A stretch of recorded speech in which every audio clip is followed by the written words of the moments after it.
In the year 2147, humanity stood on the edge of a new era. For centuries, people had dreamed of exploring the stars, leaving behind the confines of their small blue planet to venture into the vastness of space. But it wasn't until Daniel Carter and Rachel Miller unlocked the secrets of faster-than-light travel that those dreams became reality. Their breakthrough came after decades of research, sleepless nights, and countless failures. When they finally succeeded, it felt like the whole world held its breath. Humanity was no longer bound by the limits of light speed. They could now cross galaxies in mere days. The news spread quickly. Governments around the globe celebrated the achievement, hailing it as the dawn of a golden age for humanity. News channels broadcast interviews with Daniel and Rachel, showing footage of their sleek prototype ship, the Eclipse, hovering silently above Earth's atmosphere. The ship looked like something out of science fiction, smooth curves, glowing engines, and an almost alien beauty. It symbolized everything humanity had worked toward since the first rockets launched into orbit centuries ago. But not everyone shared in the excitement. In the weeks following the announcement, strange signals began appearing in Earth's communication networks. At first, scientists dismissed them as interference or random bursts of cosmic energy. But then, one day, the signal resolved into something: unmistakable words.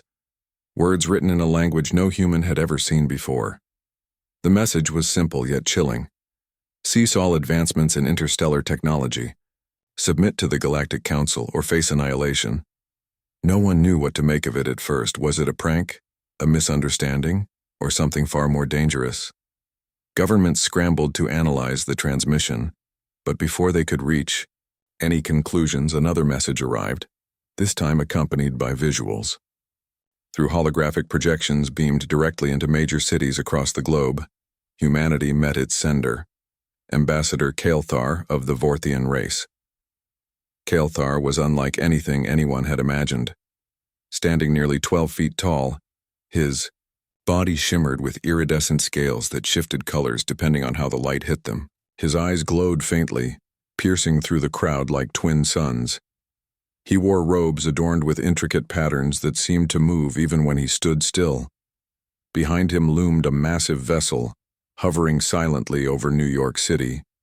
Its sheer size cast a shadow over Manhattan, making skyscrapers look like toys. When Kael'thar spoke, his voice resonated deep within the chests of everyone who heard it. "You are the inhabitants of this world," he said, addressing billions as if they were a single entity. "Your recent technological leap has drawn our attention. Such rapid progress is forbidden under Galactic Council law. You must dismantle your faster-than-light capabilities immediately. Failure to comply will result in the complete destruction of your civilization." Crowds gathered below, staring up at the ambassador in stunned silence. Some cried, others shouted in anger, and a few simply stared in disbelief. How could beings from another galaxy dictate what humanity could or couldn't do? Who were these so-called Galactic Council members to judge them? Daniel Carter watched the broadcast from his lab in Chicago, his hands gripping the edge of his desk. Beside him, Rachel Miller sat frozen, her face pale. They both understood what this meant. All their hard work, all their sacrifices. It was being called into question by creatures they didn't even know existed until moments ago. Within hours, President Laura Bennett summoned Daniel and Rachel to Washington, D.C. The president herself looked exhausted, dark circles underlining her eyes as she paced back and forth in the Situation Room. Around the table sat military leaders, politicians, and advisors, each trying to process the enormity of the situation. "Dr. Carter," Bennett began, turning to Daniel. "We need options, fast. If we comply, we lose everything we've worked for. If we resist—" She trailed off, letting the implications hang in the air. Daniel nodded slowly, his mind racing. "Madam President, I think compliance isn't really an option here. Even if we dismantle the Eclipse, there's no guarantee they'll leave us alone. And frankly, giving up now would mean abandoning our future entirely." Rachel chimed in, her voice steady despite the fear evident in her eyes. "He's right. This technology represents more than just exploration. It's about survival. Without it, We're stuck on Earth, vulnerable to threats both natural and extraterrestrial. Bennett sighed, rubbing her temples. Then what do you suggest? We can't exactly fight back, not against something like that. She gestured toward a live feed of Kael'thar's ship, which still hovered ominously above New York. Daniel hesitated, choosing his next words carefully. We don't have to fight yet, not openly anyway, but we also can't roll over and play dead. What we need is information. Who are these council members? Why do they see us as a threat? And most importantly, are they bluffing? The room fell silent as everyone considered his proposal. Finally, Bennett nodded. All right, Dr. Carter, Dr. Miller, you two will lead a task force dedicated to gathering intelligence on the Galactic Council. Work closely with our defense teams. Find out what makes them tick, and figure out how we can protect ourselves without provoking outright war. As Daniel and Rachel left the White House later that evening, the weight of responsibility settled heavily on their shoulders. Neither of them had asked for this role. They were scientists, not soldiers, but there was no denying the importance of what lay ahead. Humanity's fate rested in their hands. Back in Chicago, Daniel assembled a team to assist with the mission. First was Samantha Sam Lewis, a strategist known for her sharp mind and unshakable determination. Then came Ethan Brooks, a pilot whose fiery temper matched his passion for protecting Earth. Lastly, Dr. Olivia Grant joined the group, bringing her expertise in xenobiology to help understand the Council's motives. Together, they pored over data, analyzing every scrap of information they could find about the Council. Early reports painted a picture of an organization spanning dozens of galaxies, governing thousands of species with unwavering authority. Yet cracks began to show beneath the surface. Whispers of dissent among member races hinted at internal divisions. Could these fractures be exploited? One night, while reviewing intercepted transmissions, Olivia made a startling discovery. Buried within layers of encrypted code was evidence suggesting the Council hadn't sent the ultimatum out of concern for galactic stability. Instead, it appeared they viewed Earth as a potential rival, a young, ambitious species poised to challenge their dominance. Worse still, documents implied the Council had already planned to invade Earth years earlier, framing it as a preemptive strike against an unstable species. Shocked by the revelation, Daniel called an emergency meeting with his team. "This changes everything," he said, pacing the room as he explained Olivia's findings. "They weren't going to let us grow strong enough to pose a threat. This ultimatum is just a cover, an excuse to wipe us out before we become too powerful." Ethan slammed his fist on the table, his face red with anger. "Then why are we sitting here talking? We should hit them back, show them we won't go down without a fight." "Because rushing in blind gets people killed," Sam countered, her tone calm but firm. "We need proof, something undeniable that exposes their true intentions. Only then can we rally support, not just from humans but from other species who might feel oppressed by the Council." Daniel agreed. "Sam's right. If we act recklessly, we risk alienating potential allies. Our best chance is to gather concrete evidence and use it to turn the Council against itself." With renewed purpose, the team set to work devising a plan. They knew the road ahead would be fraught with danger, but failure wasn't an option. Humanity's survival depended on their success, and they weren't about to let their species down. As the days turned into weeks, Earth braced itself for whatever came next. Protests erupted worldwide, some calling for surrender, others demanding resistance. Meanwhile, Daniel and his team worked tirelessly behind the scenes, preparing for the battle of their lives.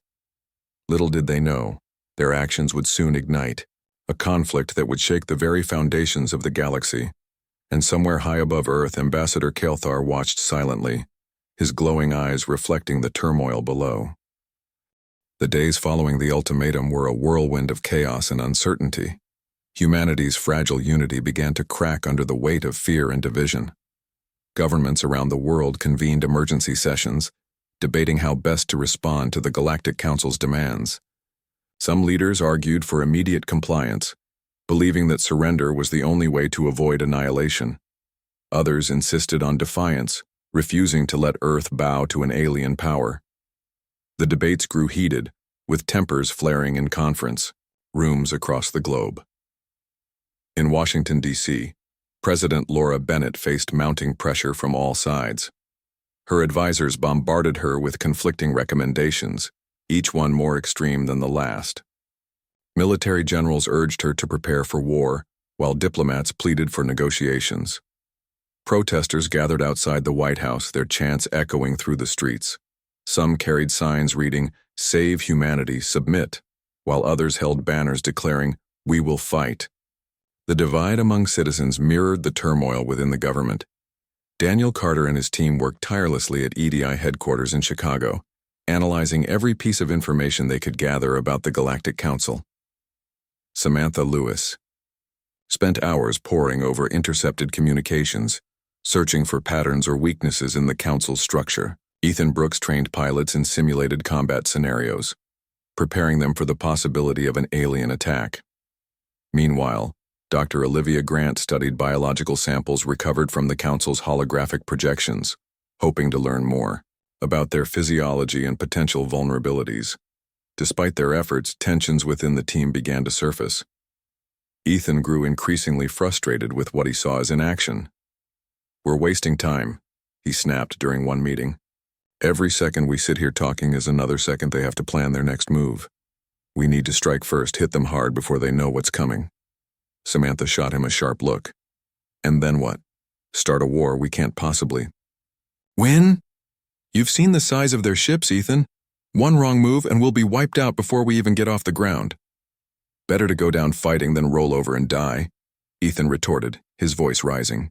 "If we show them we're willing to fight back, maybe they'll think twice about messing with us." Daniel stepped in before the argument escalated further. "Both of you make valid points," he said, his tone measured but firm. "But rash decisions won't save us. What we need right now is strategy, not emotion." Rachel Miller nodded in agreement. "Ethan's passion is admirable, but Sam's right. Acting impulsively could cost us everything. Let's focus on gathering intelligence and finding allies. If we can expose the Council's true motives, we might be able to turn some of their own members against them." The discussion shifted toward exploring potential alliances. Samantha suggested reaching out to smaller species within the Council's jurisdiction, many of whom had long resented the organization's authoritarian rule. "There's bound to be factions unhappy with the way things are run," she explained. "If we can prove the Council's hypocrisy, we might convince them to side with us, or at least stay neutral," Olivia added. "And if we can demonstrate that humanity isn't a threat but a valuable partner, we might gain support from races who share our values. Cooperation could be our strongest weapon." As the team deliberated, protests continued to erupt worldwide. In New York City, thousands gathered in Times Square, holding candlelight vigils beneath the shadow of Kael'thar's massive ship. Speakers took turns addressing the crowd, urging calm and solidarity. "We are stronger together," one activist declared into a megaphone. "Fear will not divide us. Hope will unite us." But not everyone shared this sentiment. In Los Angeles, riots broke out as angry mobs clashed with police. Cars were overturned, windows shattered, and buildings set ablaze. Similar scenes unfolded in London, Tokyo, and Sydney, reflecting the growing desperation gripping the planet. Social media buzzed with hashtags like "Humanity Fights Back" and "No Surrender," amplifying both calls for resistance and pleas for peace. Amidst the chaos, Daniel received a call from President Bennett. "Dr. Carter, I need you in D.C. immediately," she said, her voice tight with urgency. "We've intercepted new intel and I want your team to review it personally." When Daniel arrived at the White House, he found Bennett seated at the bureau, head of a long table, surrounded by military officials and intelligence analysts. On the screen behind her was a grainy image of a document written in an alien language. "This came from one of our undercover operatives stationed near Proxima Centauri," Bennett explained. "It appears to outline plans for an invasion fleet heading toward Earth." The room fell silent as everyone processed the implications. If the document was genuine, it meant the Council wasn't bluffing. They intended to follow through on their threat. Daniel examined the image closely, noting details that matched Olivia's earlier findings. "This aligns with what we've suspected all along," he said grimly. "They never intended to negotiate. This ultimatum was just a smokescreen to justify their aggression." Bennett leaned forward, her expression grave. "Then we need to act. And fast. Dr. Carter, I'm authorizing covert operations to gather more evidence. Whatever it takes, we need proof we can present to the galaxy to expose the Council's true intentions." Daniel nodded, understanding the gravity of the task ahead. "Understood, Madam President. We'll do whatever it takes." Back in Chicago, the team sprang into action. Samantha coordinated with intelligence agencies to identify key targets for infiltration, focusing on Council-controlled colonies near Earth's borders. Ethan volunteered to lead reconnaissance missions, eager to put his skills to use. Rachel and Olivia worked together to develop countermeasures against alien technology, studying fragments of data recovered from previous transmissions. Their first breakthrough came when operatives infiltrated a Council outpost orbiting a distant moon. Using advanced hacking tools developed by Rachel, they accessed classified files detailing the Council's resource extraction operations. The documents revealed that Earth's oceans and mineral-rich crust were prime targets for exploitation, a fact deliberately omitted from the Council's public statements. "This confirms it," Samantha said, reviewing the stolen files. "They don't see us as a threat. They see us as prey. Our resources are too valuable to ignore, and they'll stop at nothing to take them." Daniel clenched his fists, anger simmering beneath his calm exterior. "Then we give them a reason to hesitate. If they think taking Earth will cost them more than it's worth, maybe they'll reconsider." Ethan grinned, cracking his knuckles. "Now you're talking. Hit them where it hurts, make them regret ever messing with us." While the team plotted their next moves, global tensions reached a boiling point. In Geneva, representatives from various nations convened an emergency summit to discuss Earth's response. Debates raged for hours with no clear consensus emerging. Some countries pushed for unilateral action, while others advocated for international cooperation. The lack of agreement only deepened the sense of uncertainty hanging over the planet. Meanwhile, ordinary citizens found themselves caught in the crossfire. Families stockpiled supplies, fearing the worst. Schools canceled classes, and businesses shuttered their doors. Fear spread like wildfire, fueled by rumors of impending doom. Yet amidst the panic, stories of resilience emerged. Communities banded together, sharing resources and offering support to those in need. Neighbors who had never spoken became allies, united by a common cause. In Chicago, Daniel struggled to balance his responsibilities as a leader with his role as a human being. Late at night, after the others had gone home, he often found himself staring out the window at the city skyline. Lights twinkled in the distance, a reminder of the billions of lives depending on him to make the right decisions. He thought of his wife, Sarah, and their young daughter, Lily, safe in their suburban home miles away. Would they forgive him if his choices led to disaster? One evening, Samantha joined him by the window, sensing his unease. "You're carrying the weight of the world on your shoulders," she said softly. "But you're not alone, Daniel. We're all in this together." Sighed, running a hand through his hair.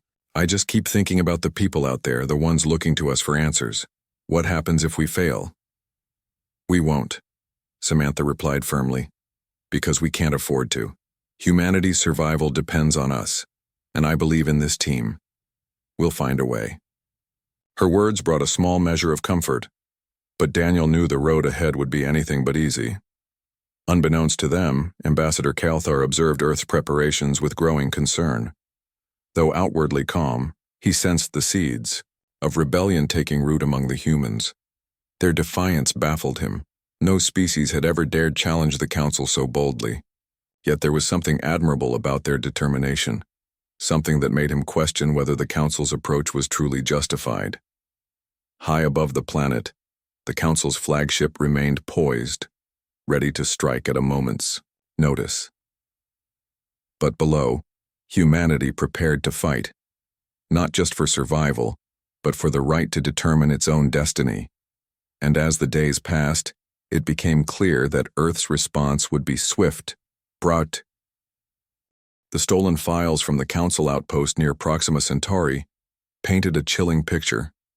Dr. Olivia Grant worked late into the night, her eyes scanning line after line of alien text as she decoded the data. She didn't need to understand every word to grasp the bigger picture. The Council wasn't just planning an invasion. They were mapping Earth's resources with surgical precision. The documents listed everything from freshwater reserves to rare minerals buried deep beneath the planet's crust. It was clear that Earth wasn't seen as a threat. It was viewed as a treasure trove. Olivia sat back in her chair, rubbing her temples. Her mind raced with the implications. If humanity submitted to the Council's demands, it wouldn't mean peace. It would mean enslavement. Earth would become another colony, stripped bare to fuel the Council's insatiable greed. She knew she had to share this with Daniel and the rest of the team immediately. When she called the meeting early the next morning, everyone gathered in the briefing room at EDI headquarters. The atmosphere was tense, the weight of their mission pressing down on them all. Olivia projected the decoded files onto the wall, pointing out key sections as she spoke. "This isn't about protecting galactic stability," she said, her voice steady but filled with urgency. "It's about exploitation. They're not afraid of us. They're jealous of what we have." Ethan Brooks leaned forward, his jaw tightening as he absorbed the information. "So they're lying through their teeth," he growled. "They want our stuff, plain and simple. And if we don't hand it over, they'll take it by force." Samantha Lewis nodded, her sharp mind already piecing together strategies. "Which means compliance is off the table. If we give in, we lose everything, not just our freedom, but our future. We need to expose this to the galaxy. Show everyone what the Council really is." Daniel Carter listened intently, his expression grim. He knew Samantha was right, but the challenge ahead was daunting. Convincing other species to turn against the Council wouldn't be easy. For centuries, the organization had ruled with an iron fist, maintaining order through fear and manipulation. Breaking that grip would require more than just evidence. It would take courage and unity. "We need to hit them where it hurts," Ethan interjected, his tone fiery. "Strike one of their resource hubs. Send a message loud and clear that we won't go quietly." Rachel Miller shook her head firmly. "That's too risky. Attacking now would play right into their hands. We're not ready for open war. What we need is proof. Something undeniable that we can broadcast to the entire galaxy." Daniel agreed. "Rachel's right. Before we make any moves, we need solid evidence. Something so damning that even their loyalists will question their motives."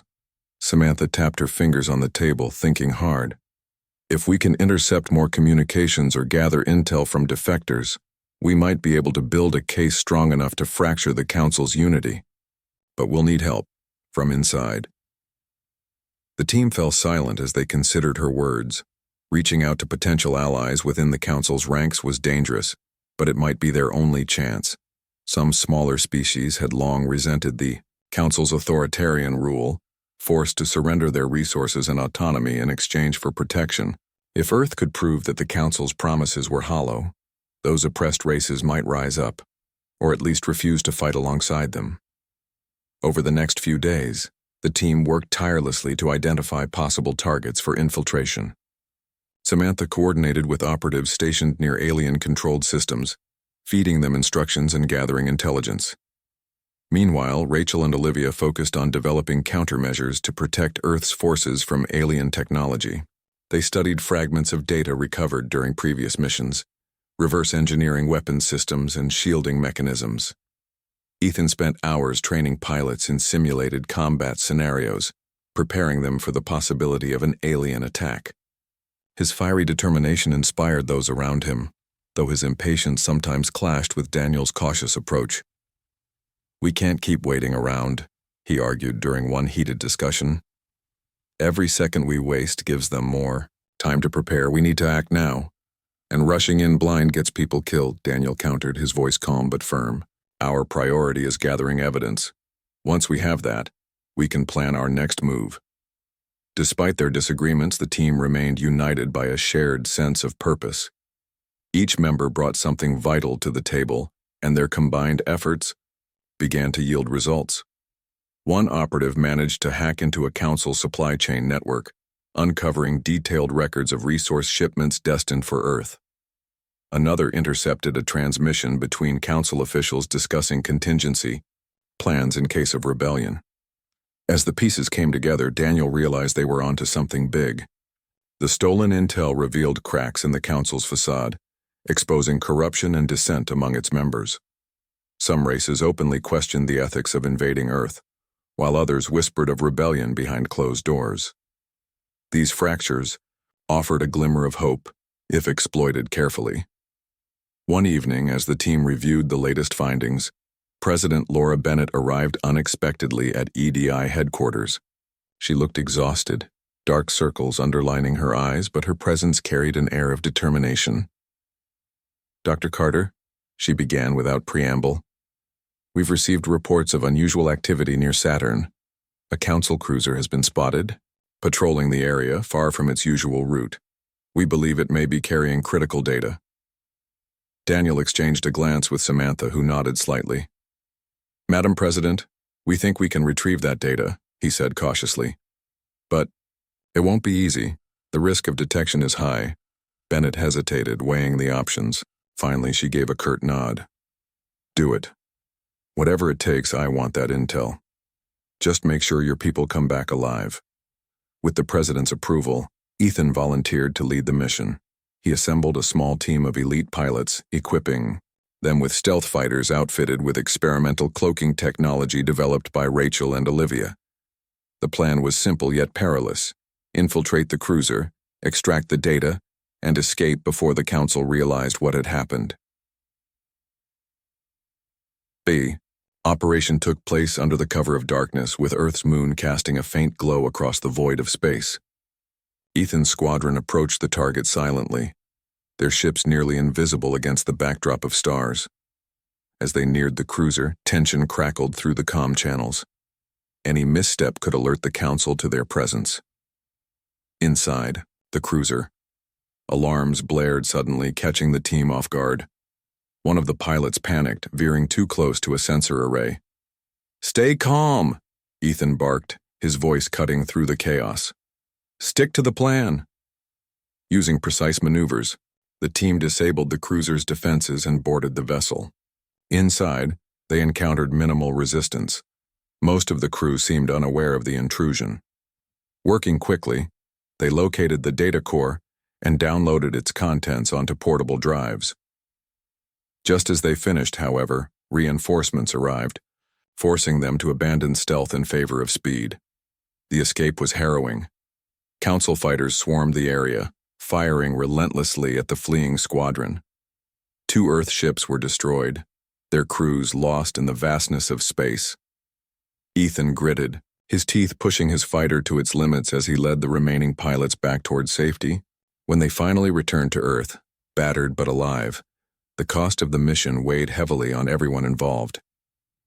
Back at EDI headquarters, Daniel and his team analyzed the retrieved data. What they found confirmed their worst fears and strengthened their resolve. The files contained detailed invasion plans, including timelines and troop deployments. More importantly, they revealed the Council's deliberate misinformation campaign, designed to paint humanity as a dangerous and unstable species. "This is it," Samantha said, her voice trembling with emotion. "This is what we've been looking for. With this, we can expose the Council for what they really are." Daniel nodded, his heart pounding with a mix of anger and hope. "Then let's get to work. It's time to show the galaxy the truth." As the team prepared to broadcast the evidence to the stars, humanity braced itself for the fallout. The Council's response would undoubtedly be swift and brutal, but Earth's defenders were ready. United by a shared vision of freedom and survival, they stood poised to face whatever came next.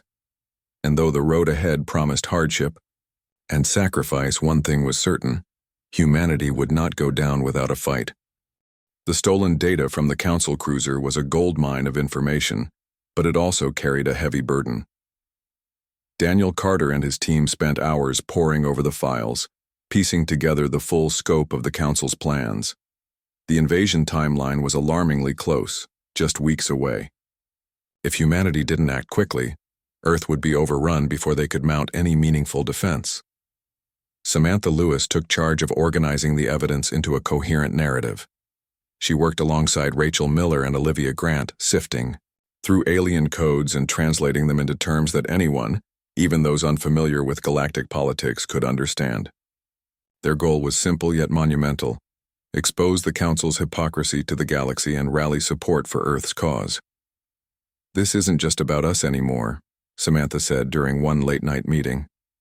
"If we can show other species what the Council is really doing, we might inspire them to rise up too. But we need to make this undeniable. No room for doubt." Ethan Brooks paced the room, restless as always. "How do we even get this message out there? They'll block any transmission we try to send." Daniel nodded thoughtfully. "We'll have to bypass their systems entirely. Use hacked relays or smuggle the info through neutral territories. It won't be easy, but it's possible." Rachel chimed in, her voice calm but firm. "And once we broadcast it, we'll need to protect ourselves. The Council won't take kindly to being called out like this. We should expect retaliation almost immediately." Olivia added, "I've been studying their communication networks. There are weak points, places where their encryption falters. If we time our release carefully, we might be able to flood their channels with the truth before they can shut us down." With a plan beginning to take shape, the team divided responsibilities. Samantha focused on crafting the message itself, ensuring it was clear, compelling, and impossible to ignore. Rachel and Olivia worked on finding safe pathways to transmit the data, while Ethan coordinated with Earth's stealth squadrons to prepare for potential attacks. As the days passed, tension mounted.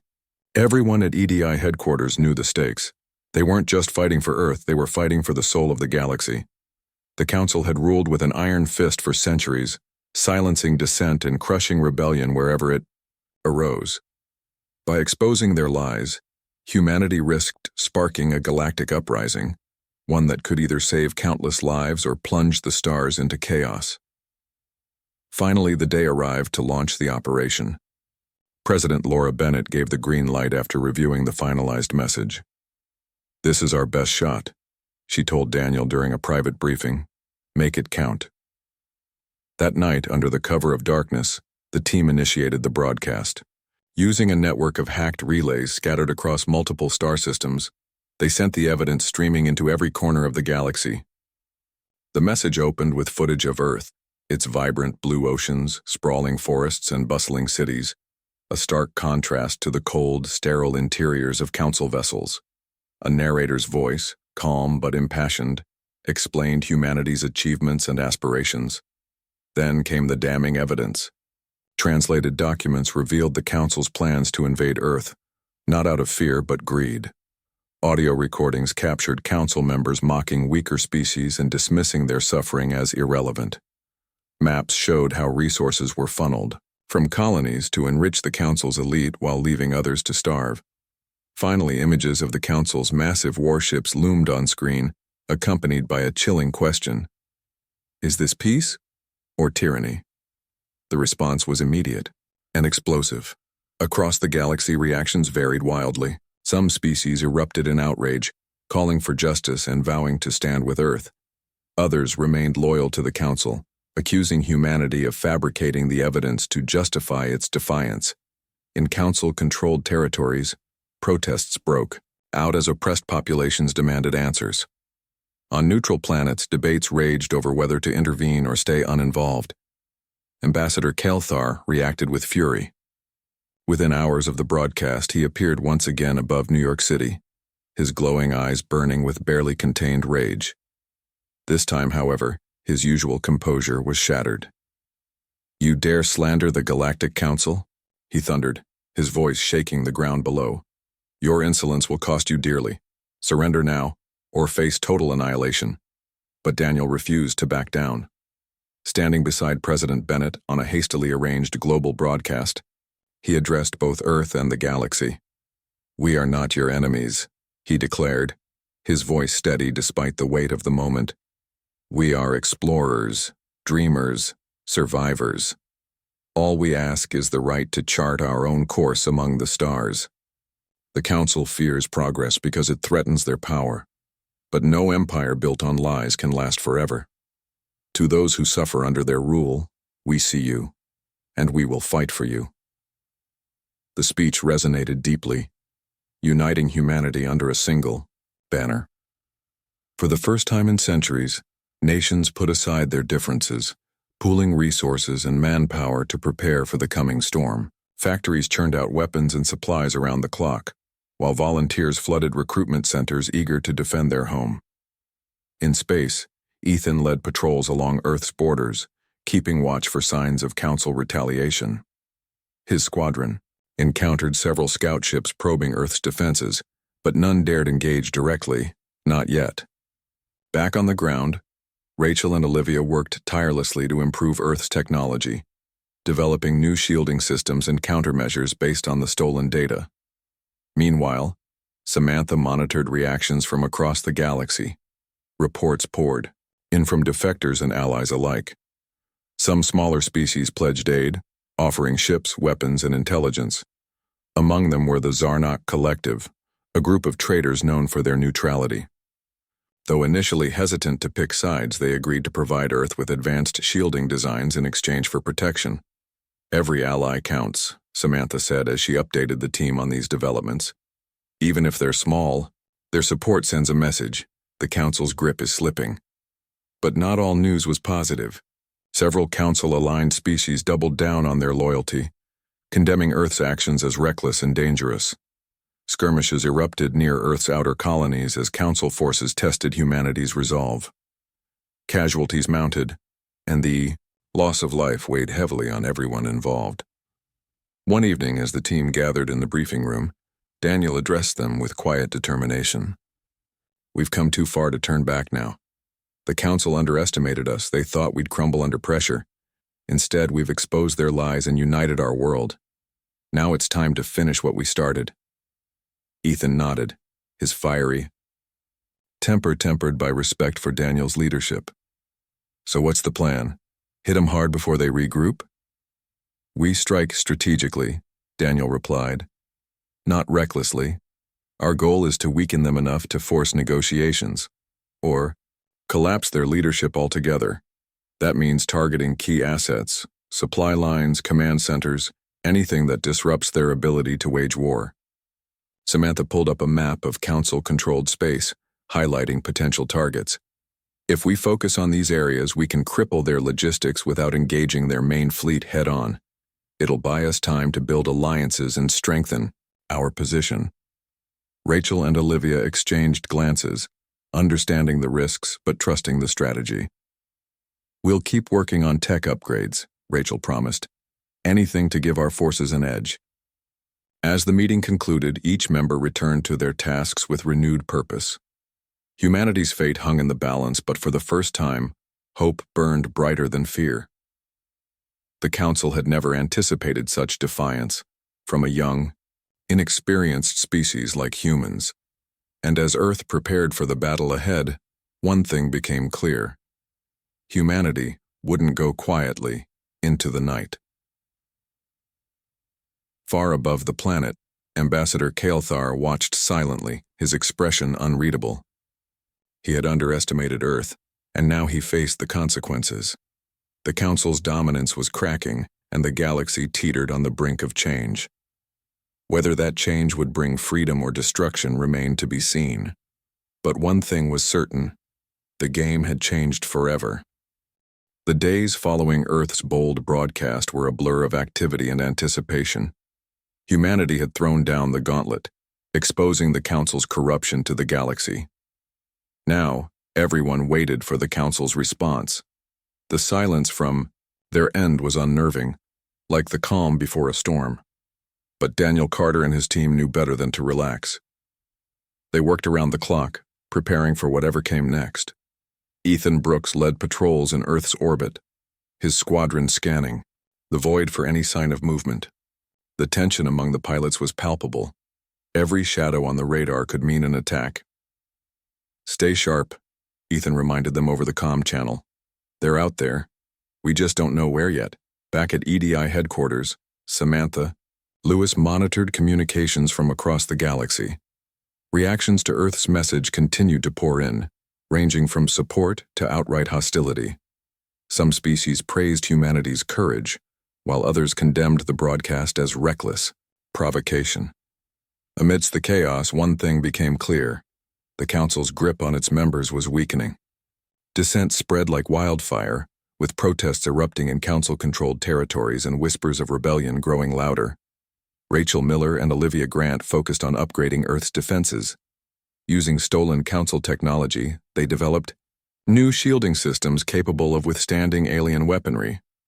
They also created countermeasures to disrupt enemy sensors, giving Earth's forces a critical edge in battle. Late into the night, Rachel tested prototypes in simulated environments, tweaking designs until they met her exacting standards. "Every second counts," she told Olivia during a rare break. "We can't afford mistakes." Meanwhile, Daniel coordinated with President Laura Bennett and global leaders to finalize plans for the upcoming conflict. The president authorized the construction of massive orbital defense platforms, each armed with cutting-edge weapons designed by Rachel's team. Earth's military mobilized fully, with troops stationed near key locations and civilian evacuation. Plans put in place. Though fear lingered in the air, a sense of unity prevailed. Humanity stood together, ready to face the unknown. Then, without warning, the Council struck. It began with a series of coordinated attacks on Earth's outer colonies. Council warships descended upon remote settlements, unleashing devastating barrages that left little time for resistance. Entire populations were wiped out in minutes, their homes reduced to rubble. News of the massacres reached Earth within hours, sparking outrage and grief. Images of burning cities and fleeing refugees dominated broadcasts worldwide, fueling humanity's resolve to fight back. Ambassador Kael'thar appeared once again above New York City, his towering form casting a long shadow over the devastated skyline. His voice boomed through speakers, cold and merciless. "You have brought this upon yourselves," he declared. "Your defiance has sealed your fate. Surrender now, or watch your world burn." Daniel watched the transmission from EDI headquarters, his fists clenched tightly. Beside him, Samantha muttered under her breath, "He's trying to scare us into submission. It won't work." "No," Daniel agreed, his voice steady despite the anger simmering beneath the surface. "But we need to act fast. If we let them keep hitting our colonies, they'll wear us down before we can strike back." Ethan volunteered to lead a counterattack, eager to avenge the lives lost in the colony raids. "We can't just sit here and take it," he argued during a heated meeting. "Let's hit them where it hurts, show them we're not afraid." Samantha hesitated, weighing the risks. Attacking blindly could play right into their hands. "We need to pick our battles carefully." Rachel nodded in agreement. "She's right. Every move we make has to be calculated. One wrong step, and we lose everything." After much debate, the team devised a plan. Instead of launching a full-scale assault, they would target the Council's supply lines, specifically a convoy carrying vital resources to their fleet near Saturn. Disrupting the flow of supplies would weaken their ability to wage war and buy Earth more time to prepare. Ethan assembled a small, elite squadron for the mission. Each pilot understood the stakes. Failure meant certain death. As they suited up, Ethan addressed them with quiet determination. "This isn't just about revenge," he said, his voice firm.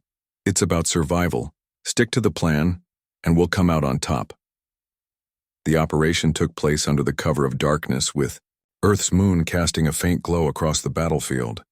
Ethan's squadron approached the convoy silently, their ships cloaked using experimental technology developed by Rachel and Olivia. The Council vessels loomed ahead, unaware of the danger lurking nearby. When the attack began, it was swift and brutal. Ethan's team unleashed a barrage of missiles, targeting the convoy's largest freighters first. Explosions lit up the void as cargo pods disintegrated, scattering debris across space. Council fighters scrambled to respond, but the element of surprise gave Earth's forces the upper hand. Despite their initial success, the mission quickly turned chaotic. Reinforcements arrived unexpectedly, forcing Ethan's squadron to split. up to avoid detection. 2 pilots were lost during the retreat, their ships overwhelmed by enemy fire. Ethan gritted his teeth, pushing his fighter to its limits as he led the remaining pilots back toward safety. When they returned to Earth, battered but alive, the cost of the mission weighed heavily on everyone involved. Daniel greeted them personally, his expression grim. "You did good," he said, placing a hand on Ethan's shoulder.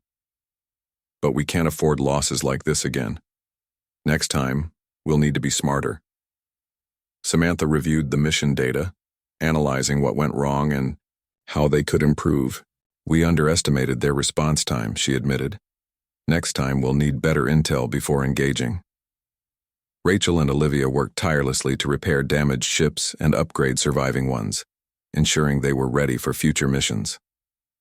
Meanwhile, Daniel reported the results to President Bennett, who praised the team's bravery but urged caution moving forward. "We've proven we can hit them," she said. "Now we need to focus on protecting our people." As the days passed, Earth braced itself for further retaliation. Council propaganda flooded galactic channels portraying humanity as dangerous aggressors bent on destabilizing the galaxy. Yet even as the Council tried to paint Earth as the villain, cracks continued to form within their ranks.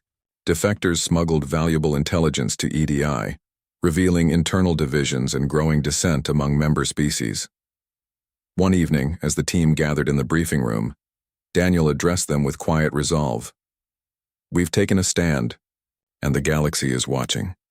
The Council thought we'd crumble under pressure, but instead we've shown them what humanity is made of. Now it's time to finish what we started." Ethan nodded, his fiery temper tempered by respect for Daniel's leadership. "So, what's the next move?" "We keep hitting them where it hurts," Daniel replied. "Supply lines, communication, hubs, anything that weakens their ability to fight. And we rally allies wherever we can. Together we'll bring them to their knees." Samantha pulled up a holographic map of Council-controlled space, highlighting potential targets. "If we focus on these areas, we can cripple their logistics without engaging their main fleet head-on. It'll buy us time to build alliances and strengthen our position." Rachel and Olivia exchanged glances, understanding the risks but trusting the strategy. "We'll keep working on tech upgrades," Rachel promised. "Anything to give our forces an edge." As the meeting concluded, each member returned to their tasks with renewed purpose. Humanity's fate hung in the balance, but for the first time, hope burned brighter than fear.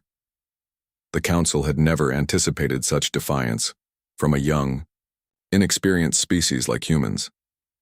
And as Earth prepared for the battle ahead, one thing became clear: humanity wouldn't go quietly into the night. Far above the planet, Ambassador Kael'thar watched silently, his expression unreadable. He had underestimated Earth, and now he faced the consequences. The Council's dominance was cracking, and the galaxy teetered on the brink of change. Whether that change would bring freedom or destruction remained to be seen. But one thing was certain: the game had changed forever.